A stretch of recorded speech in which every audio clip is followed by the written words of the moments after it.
Assalamualaikum warahmatullahi wabarakatuh. Kami dari kelompok 1 yang beranggotakan Ines Monica, Jeresa Madina, Ida Rizky, Lovensky Jonathan, Richa Widyadari, dan saya sendiri Yolanda Rasya ingin membawakan materi tentang keluarga sebagai sistem. Yang pertama adalah definisi keluarga. Keluarga merupakan konsep yang bersifat multidimensi. Salah satu ilmuwan yang pemulaan mengkaji keluarga adalah George Murdoch. Murdoch menguraikan bahwa keluarga merupakan kelompok sosial yang memiliki karakteristik tinggal bersama, terdapat kerjasama ekonomi, dan terjadi proses reproduksi. Murdoch menemukan 3 tipe keluarga, yaitu yang pertama ada keluarga inti, yaitu nuclear family, mencakup seksual, reproduksi, pendidikan, dan ekonomi. Yang kedua ada keluarga poligami atau polygamous family, dan yang ketiga ada keluarga batih atau extended family. Anggota jaringan batih ini adalah anggota jaringan yang masih memiliki kedekatan karena hubungan perkawinan.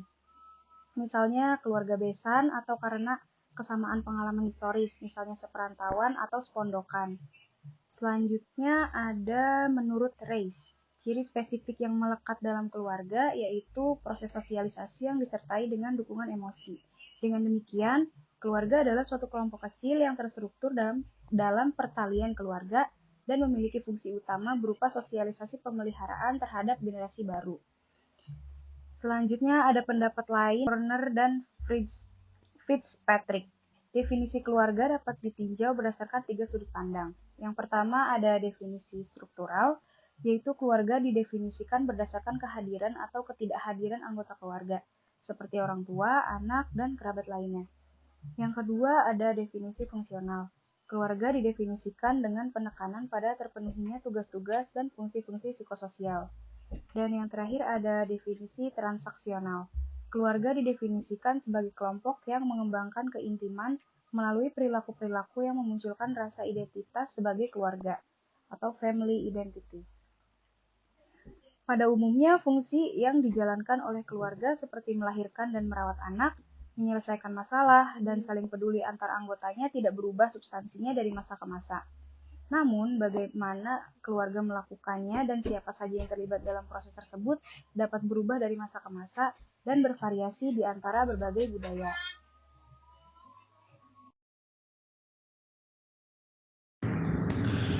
Lalu, ada relasi orang tua dan anak. Menjadi orang tua, salah satu tahapannya adalah memiliki seorang anak. Di masa transisi ini akan menimbulkan masalah bagi pasangan dan mampu menurunkan kualitas perkawinan. Dalam psikologis, memperlihatkan perempuan menjalani transisi lebih sulit daripada laki-laki, menurut John dan Belsky. Contohnya, seorang perempuan akan mengalami baby blues mungkin lebih sering daripada di zaman dahulu. Lalu ada dukungan keluarga.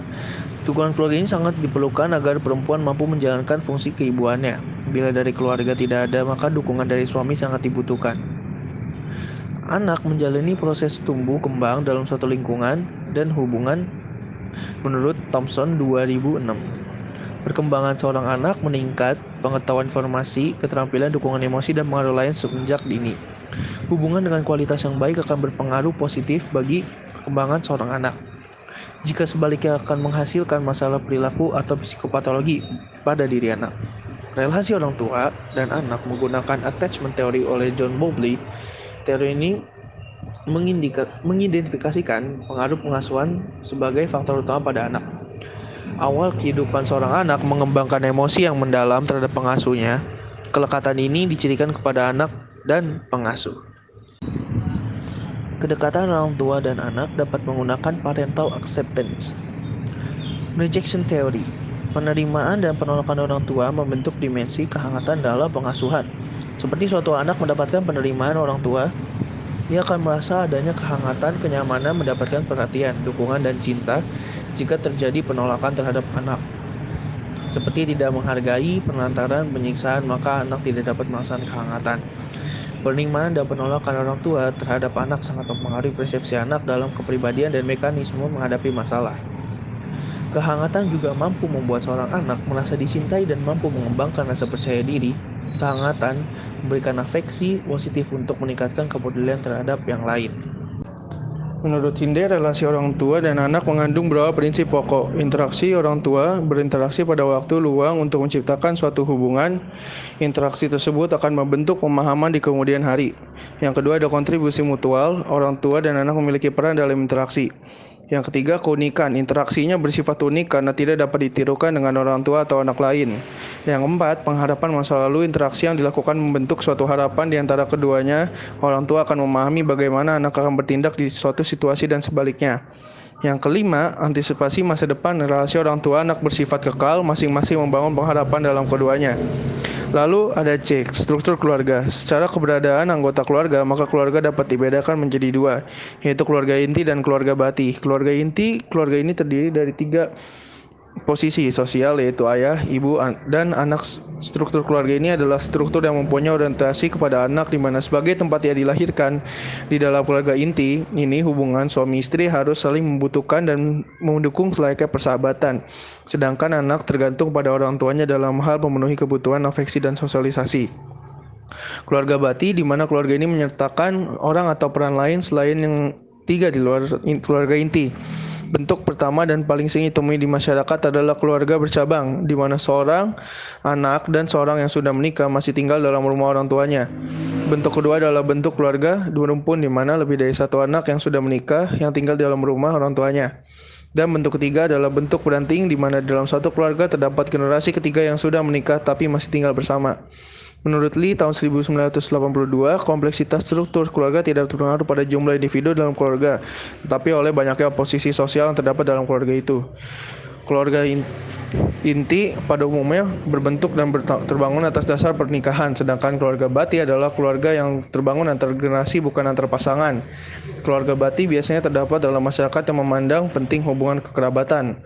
Penentuan wewenang dalam keluarga. Dari segi wewenang utama atas keluarga, misalnya dalam hal ini menentukan siapa yang bertanggung jawab atas sosialisasi anak. Keluarga dibedakan menjadi tiga, yaitu matriarki, patriarki, dan egaliter. Ini adalah tipe keluarga di mana seorang ibu yang memimpin seorang keluarga yang bertanggung jawab atas keluarganya, itulah matriarki. Lalu patriarki adalah di mana seorang ayah yang memimpin dan bertanggung jawab atas keluarganya. Egaliter ini adalah tipe keluarga di mana menjunjung tinggi kesetaraan gender dan di mana kedua orang tuanya bertanggung jawab atas keluarganya.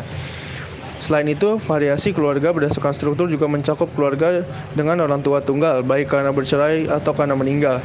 Keluarga yang orang tuanya jarang di rumah karena kerajaan atau hal lain, keluarga inti, dan keluarga yang mengangkat seorang anak, bahkan kultur barat di mana menjalankan pola kohabitasi di mana orang tua tidak menikah atau orang tuanya sejenis. Lalu ada pengaruh struktur keluarga terhadap kualitas keluarga. Menurut Skarks dan Jod tahun 1999 menemukan bahwa remaja yang tinggal bukan pada keluarga tiri, yaitu keluarga inti, akan lebih kompeten, secara sosial lebih bertanggung jawab dan kurang mengalami masalah perilaku daripada remaja yang tinggal pada keluarga tiri. Menurut Jablonska dan Linder tahun 2007 menyatakan bahwa anak yang tinggal dalam orang tua tunggal akan mengalami dampak yang buruk terhadap perilakunya, cukup beresiko menjadi korban dan mengalami distres mental. Dengan beberapa pengecualian, pada dasarnya keluarga yang utuh dan keluarga perkawinan yang sah akan menjamin kesejahteraan anak. Di sini saya Ines Monica akan menjelaskan yang bagian D, yaitu relasi dalam keluarga. Keluarga dimulai dari perkawinan laki-laki dan perempuan hingga menjadi suami istri. Lalu muncul anak pertama, membentuk relasi baru, yaitu relasi orang tua dan anak. Hingga ketika anak berikutnya lahir, muncul relasi lagi, yaitu relasi bersaudara. Di sini saya akan bahas relasi pasangan suami istri. Relasi suami istri itu memberi landasan dan membentuk warna bagi keseluruhan relasi dalam keluarga. Kunci kelanggengan perkawinan adalah adanya penyesuaian yang bersifat dinamis dan memerlukan sikap berpikir yang luas. 3 penyesuaian menurut Glenn itu ada 3, yaitu konflik, komunikasi, dan berbagi tugas rumah tangga. Konflik itu bisa diselesaikan dengan sikap yang konstruktif. Lalu komunikasi yang positif juga akan menghasilkan aspek yang sangat penting dalam hubungan. Karena dalam komunikasi ini, segala pengambilan keputusan di keluarga semua dari diskusi. Seperti komunikasi dalam hal ekonomi, pendidikan anak, seksual, kecocokan, lalu resolusi konflik. Keterampilan dalam berkomunikasi juga ada dalam pemilihan kata dan intonasinya yang baik, itu akan menyampaikan gagasan pada pasangan sehingga tidak menghasilkan kesalahpahaman. Hal ini itu berkaitan dengan self-disclosure, yaitu kemampuan pengungkapan diri. Seperti pengungkapan urusan seks. Urusan seks ini menjadi hal yang paling sulit dibicarakan. Perdebatan tingkat ketertarikan seks merupakan salah satu yang menjadi ganjalan dalam relasi pasangan. Lalu, kurangnya tindakan afeksi berpengaruh juga ke relasi seksual. Kualitas seksual merupakan kekuatan penting bagi kebahagiaan suatu pasangan. Lalu di sini kita akan membahas dalam pembagian tugas rumah tangga. Konsep ini sudah ada pada sejak dahulu. Konsep segala urusan rumah tangga dan pengasuhan menjadi tanggung jawab istri, sedangkan laki-laki mencari nafkah. Namun, tuntutan perkembangan sudah tidak banyak yang mengikuti konsep tradisional tersebut. Persoalan ekonomi sering menjadi salah satu perceraian juga. Karena pengelolaan keuangan yang tidak baik dan kurangnya perencanaan untuk menabung. Lalu dalam suami istri, waktu luang itu sangat penting untuk memberi waktu bersama dengan anggota keluarga maupun sahabat. Family of origin sangat mempengaruhi kepribadian. Dan keterlibatan orang tua itu dapat memperkuat ataupun memperlemah kualitas dari relasi pasangan. Keimanan merupakan dimensi yang paling kuat dan menjadi landasan bagi nilai yang dipegang individu maupun pasangan. Lalu, kualitas perkawinan dapat mempengaruhi berlangsungnya proses-proses dalam keluarga. Memberikan perhatian secara positif terlebih terhadap anak juga. Relasi antar keluarga. Pola hubungan yang terbangun antar hubungan saudara pada masa kanak-kanak dapat bertahan hingga dewasa. Sehingga hubungan antar saudara dapat mempengaruhi perkembangan individu. Pola hubungan antar saudara dipengaruhi oleh cara orang tua dalam memperlakukan mereka. Menurut Stillman dan Koch tahun 2009, pola hubungan pada masa kanak-kanak dipengaruhi oleh 4 karakteristik, yaitu jumlah saudara, urutan kelahiran, jarak kelahiran, dan jenis kelamin. Perlakuan orang tua yang berbeda terhadap setiap anak berpengaruh pada kecemburuan, gaya kelekatan, dan harga diri yang pada gilirannya bisa menimbulkan distres pada hubungan romantik di kemudian hari. Menurut Dunn tahun 2002, pola hubungan antar saudara kandung dicirikan oleh 3 karakteristik. Yang pertama, kekuatan emosi dan tidak terhambatnya pengungkapan emosi. Emosi yang menyertai hubungan dengan saudara dapat berupa emosi negatif atau emosi positif. Yang kedua, keintiman yang membuat antar saudara kandung saling mengenal secara pribadi. Keintiman ini bisa menjadi sumber bagi dukungan maupun konflik antar saudara. Walaupun sebagian penelitian menunjukkan berbagai hal negatif dalam hubungan antar saudara yang dikenal dengan siblings rivalry, namun keberadaan saudara kandung juga bermanfaat menurut Hinger, Tolman, dan Xiao tahun 2003 antara lain. Yang pertama, sebagai tempat uji coba atau testing ground. Saat seorang anak bereksperimen dengan perilaku baru, anak akan mencoba terhadap saudara sebelum menunjukkannya kepada orang tua atau kepada teman sebayanya. Yang kedua, sebagai guru. Biasanya, anak yang lebih besar karena memiliki pengetahuan dan pengalaman yang lebih banyak akan mengajari adiknya. Yang ketiga, sebagai mitra melatih keterampilan negosiasi. Saat melakukan tugas dari orang tua atau memanfaatkan alokasi sumber daya keluarga, kakak beradik biasanya akan melakukan negosiasi mengenai bagian masing-masing. Yang keempat, sebagai sarana untuk belajar mengenai konsekuensi dari kerjasama dan konflik. Yang kelima, sebagai sarana untuk mengetahui manfaat dari komitmen dan kesetiaan. Yang keenam, sebagai pelindung saudaranya. Yang ketujuh, sebagai penerjemah maksud dari orang tuanya. Dan yang kedelapan, sebagai pembuka jalan saat ide baru tentang suatu perilaku yang dialami oleh anak antara saudara. Keberfungsian keluarga. Keluarga merupakan sumber bagi kasih sayang, perlindungan, dan identitas bagi anggotanya. Maka keluarga merupakan tempat penting bagi perkembangan fisik, emosi, spiritual, dan sosial bagi anak. keluarga bukan satu-satunya tempat anak untuk berproses, namun keluarga merupakan tempat pertama bagi anak untuk belajar. Keberfungsian keluarga bisa dinilai dari tingkat kelentingan atau kekukuhan keluarga dalam menghadapi suatu rintangan. Lalu ada 5 fungsi dasar keluarga menurut Burns 2004, yaitu yang pertama ada reproduksi.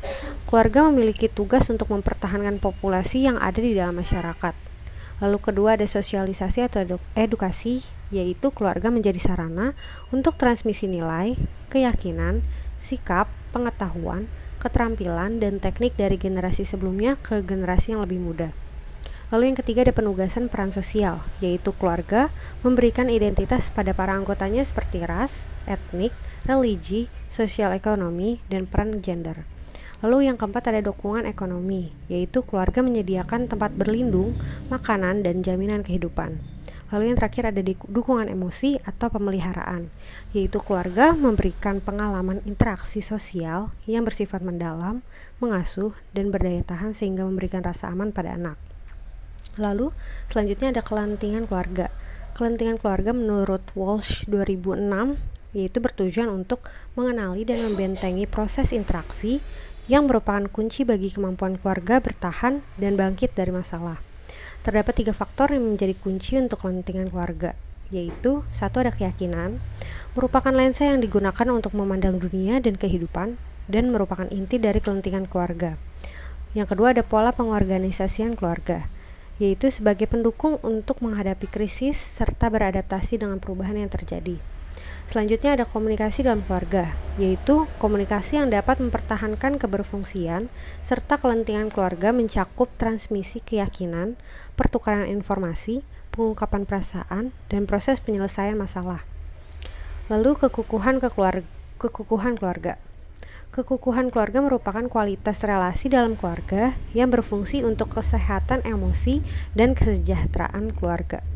Terdapat 6 karakteristik bagi kekukuhan keluarga, yaitu yang pertama ada memiliki komitmen. Setiap anggota memiliki komitmen untuk saling membantu atau mau mengakui dan menghargai sesama anggota keluarganya sehingga keluarga menjadi prioritas. Yang kedua terdapat kesediaan untuk mengungkapkan apresiasi, yaitu setiap anggota keluarga mampu untuk melihat sisi baik dari anggota lain dan mau merayakan bersama sehingga ia merasa sangat dihargai dalam melakukan sesuatu. Yang berikutnya terdapat waktu untuk berkumpul bersama. Kuantitas interaksi orang tua anak selama masa kanak-kanak adalah fondasi penting dalam hubungan berkualitas di masa selanjutnya. Maka dari itu, penting untuk memiliki waktu bersama dengan semua anggota demi menjalin kelekatan dalam keluarga. Selanjutnya ada mengembangkan spiritualitas. Bagi beberapa keluarga, ikatan spiritual atau agama mampu untuk memberikan arahan, tujuan, dan perspektif. Contohnya ada berdoa bersama anggota keluarga. Selanjutnya ada menyelesaikan konflik serta menghadapi tekanan dan krisis dengan efektif. Konflik yang muncul dalam keluarga dapat diselesaikan dengan menghargai sudut pandang masing-masing anggota dan lebih mempertimbangkan masa depan serta saling menguatkan dan dukungan. Dan yang terakhir ada memiliki ritme, yaitu rutinitas kebiasaan atau tradisi juga salah satu hal penting demi kekukuhan keluarga. Mereka memiliki aturan, prinsip yang dijadikan pedoman, namun tetap menghargai perubahan yang ada sehingga bisa memungkinkan untuk mengubah ritme guna mengikuti perubahan yang ada. Lalu selanjutnya yaitu teori sistem keluarga. Salah satu pendekatan yang kini sering digunakan dalam kajian keluarga adalah pendekatan teori sistem. Teori sistem pertama kali dicetuskan oleh Minuchin pada tahun 1974. Ia mengajukan skema konsep yang memandang keluarga sebagai sebuah sistem yang bekerja dalam konteks sosial dan memiliki 3 komponen. Pertama, struktur keluarga berupa sistem sosio-kultural yang terbuka dalam transformasi. Kedua, keluarga senantiasa berkembang melalui sejumlah tahap yang mensyaratkan penstrukturan. Ketiga, keluarga beradaptasi dengan perubahan situasi kondisi dalam usahanya untuk mempertahankan kontinuitas dan meningkatkan pertumbuhan psikososial tiap anggotanya. Keluarga menghadapi tekanan dari dalam yang berasal dari perubahan perkembangan para anggotanya dan tekanan dari luar yang berasal dari kebutuhan untuk mengakomodasi institusi sosial yang berpengaruh signifikan terhadap anggota keluarga. Stres dalam sistem keluarga dapat datang dari 4 sumber, yakni A. Kontak salah satu anggota dengan kekuatan di luar keluarga. B. Kontak seluruh anggota keluarga dengan kekuatan di luar keluarga. C. Stres pada titik transaksi dalam keluarga. D. Stres yang timbul di sekitar problem anggota yang berkebutuhan khusus atau keabnormalan fisik. Menurut teori sistem, keluarga dianggap sebagai sebuah sistem yang memiliki bagian-bagian yang berhubungan dan saling berkaitan. Randall Day pada tahun 2010 mengungkapkan bahwa keluarga sebagai sebuah sistem memiliki karakteristik sebagai berikut. 1. Keseluruhan atau the family as a whole. 2. Struktur atau underlying structures. 3. Tujuan atau families have goals. 4. Keseimbangan atau equilibrium. 5. Kelembaman atau morfostatis. 6. Batas-batas atau boundaries. 7. Subsistem. 8. Equifinality dan equipotentially. Pendekatan teori sistem memandang keluarga sebagai kelompok yang memiliki sistem hierarki menurut Henry pada tahun 1994, yang artinya bahwa terdapat subsistem-subsistem yang membuat kualitas keluarga ditentukan oleh kombinasi dari kualitas individu atau relasi dua pihak. Proses saling mempengaruhi antar bagian dalam keluarga dapat terjadi secara langsung dan tak langsung, menurut Safer pada tahun 2002. Pengaruh secara langsung atau direct effect terjadi dalam hubungan dua pihak, misalnya suami dan istri, ibu dan anak, ayah dan anak, atau kakak dan adik. Adapun pengaruh tak langsung atau indirect effect dapat berupa pengaruh satu pihak terhadap hubungan dua pihak yang lainnya atau pengaruh hubungan dua pihak terhadap pihak yang lain.